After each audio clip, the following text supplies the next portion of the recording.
हालत भाई ये बताएं, राजू लाख साहब आए हैं इतनी दूर से, रावलपिंडी बन्नी चौक पे हम खड़े हैं इस टाइम पे, ये किस लिए इतनी दूर से आए हैं? जनाब, ये हमारा बहुत ही प्यारा दोस्त है जो साबका शबाब मिली का सदर रह चुके हैं, मलिक आसम अब्बास एडवोकेट साहब। उनकी वालदा का इंतकाल हुआ, उसकी फादा ख्वानी कहने के लिए यहाँ वो तशरीफ़ लाए हैं। ये बताएं, जो मौजूदा हालात जा रहे हैं इस वक्त गवर्नमेंट के वफाक में पंजाब के सिंध में, तो आपको लगता है कि राजू लाख साहब जो है कि कराची में अपना खैर ला पाएंगे? ये इसका जवाब तो मैं अमीर साहब से गुजारिश करूँगा, वही दें। बिस्मिल्लाहिर्रहमानिर्रहीम। इंशाल्लाह जी। अब वहाँ इस वक्त अददी अक्सरियत 2-3 की कम है, लेकिन उम्मीद है हमारे साथ। सीटें हैं आपके पास? हमारे पास 89 सीटें हैं और उनकी 92 सीटें हैं। पीस पार्टी की हमारी 89 है। तो आप पीटीआई के साथ इत्तेहाद पीटीआई अभी डामाडोल है, लेकिन कहा पीटीआई के लोग जाना हमारे साथ चाहते हैं। अब इन हालात में देखें, कराची शहर का फ़ायदा इसी में है कि जमात इस्लामी का मेयर आए। हमारी तारीख रही है कि वहाँ मैंने बहुत ज़्यादा तरक्याती काम किए हैं और हाफिज़ नईम साहब का एक करैक्टर है, जो भी आ जाए काम वो नहीं कर सकता जो जमात इस्लामी के मेयर वहाँ काम कर सकते हैं। मरदमशुमारी में आपके साथ क्या धांधली? वहाँ गिना नहीं जा रहा पूरा, अभी भी जो है पूरे, यानी हैदराबाद में 20 लाख की आबादी बढ़ गई, लेकिन कराची में नहीं बढ़ी।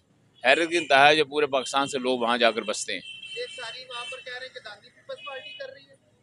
हाँ, लाजिम बात है, शहर की आबादी कम शो करना चाहते हैं ये लोग, ताकि वहाँ सीटें, असद सिंध का और इंटीरियर सिंध का और कराची शहर का मसला है। अगर ये, क्योंकि 3.5 करोड़ की आबादी काउंट की जाए तो वह इतनी सूबाई असम्बली की सीटें बन सकती हैं कि आराम से वहाँ के कराची का मेयर आ सकता है वहाँ पर। अगर आपके साथ पीटीआई इत्तेहाद नहीं करती तो फिर आप अपना मेयर नहीं ला सकते? नहीं, हमेशा हमें तवक्को है, वो काम ही नहीं कर सकेगा।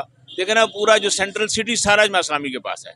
क्योंकि जो हालात इस टाइम जा रहे हैं पीटीआई के, पीटीआई इस टाइम कह लें कि प्रेशराइज हो चुकी है, प्रेशर के नीचे दबी भी हुई है और उनके ऊपर फौजदारी केस भी बन रहे हैं, जलाओ गिराओ और ये वो सारे मामलात हैं। तो ये बताएं, इस वक्त पीटीआई आपके साथ क्यों बैठे? देखें, पीटीआई को इस वक्त ज़रूरत है, क्योंकि जो पीडीएम का वो कह रहे हैं कि हमारी मुखालफत कर रही है, वह जमात इस्लामी है। अब इन पे जो तशद्दुद हुआ है, जो इमरान खान के साथ हुआ, उसकी तरदीद या उसकी मजम्मत सिर्फ जमात इस्लामी की क़यादत ने की है। पीटीआई ने इस टाइम अपने मामलात जो हैं वो हल करवाने हैं पीडीएम से, तो पीडीएम में आपको पता है सारे बिलावल भुट्टो साहब और जरदारी साहब है, तो उसमें सर, ये पीडीएम बेचारी क्या हल करेगी? तो इस्टेब्लिशमेंट हल करेगी। पीडीएम ने तो नहीं हल करने इनके मसाइल। बिल्कुल, अभी भी इस्टेब्लिशमेंट का देखें, शिकंजा यहाँ अभी तक बड़ा मजबूत है। अगर ये कहते हैं हम सियासत से अलग हुए हैं, ICI के चीफ जस्टिस से क्यों मिलेंगे? नहीं आ रही।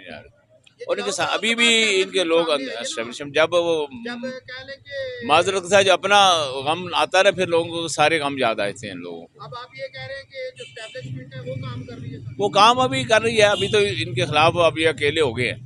इन्होंने बनाया था, इन्होंने इनको उतारा है, इसलिए हम लोगों को कहते हैं कि वाहिद एक जमात इस्लामी है जो एस्टेब्लिशमेंट के शिकंजे में नहीं है। हमारी क़यादत मौजूद इलेक्शन देख रहे हैं आप? अभी तो नहीं, अक्टूबर के बाद देखें, अक्टूबर के बाद उम्मीद है।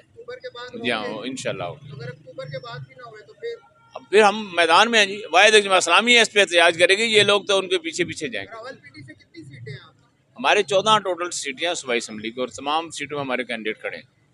जी हाँ, अल्हम्दुलिल्लाह। 2018 में आप कितनी सीटें जीते? अभी यहाँ जीते तो नहीं थे हमने, अलबत्ता वोटें यहाँ से ली थी। जी हाँ, जी हाँ। और 2023 में क्या देखते हैं? उम्मीद है, अब मैं खुद कैंडिडेट हूँ PB 17 से, जमात इस्लामी का नाज़िम भी रहा हूँ। हम जो लोगों से मिल रहे हैं, लोगों का मूड चेंज है। अभी कौन सी सीट पे लड़ेंगे? मैं सूबाई असम्बली के PB 17 से, लोगों का मूड चेंज है। जो हम पहले हमें रेजिस्टेंस होती थी कि नहीं हम मुस्लिम लीग के साथ हैं, कोई कहता था PTI के साथ है, लोग अब ये कह रहे हैं हम जमात इस्लामी को वोट देना चाहते हैं। आपको लगता है मुस्लिम लीग नून के पास पहले बयानिया नहीं था? जी हाँ। आपको लगता है मुस्लिम लीग नून को बयानिया मिली? अभी भी बयानिया उनका नहीं है, मैं नहीं समझता। पुराने बयानिया, ये तो जलाओ गिराओ, काफी उसका मोराल भी डाउन हुआ है, PTI का मोराल डाउन हुआ है, काफी गिर चुकी है और मजीद गिर भी रही है, और बड़े बड़े नाम जो हैं कि वो पार्टी को छोड़ने के लिए तैयार बैठे हैं। देखें, जो जिन पार्टियों को बनाया जाता है ना जी, उनका हाल यही होता है। चले, सही है जी, थैंक यू।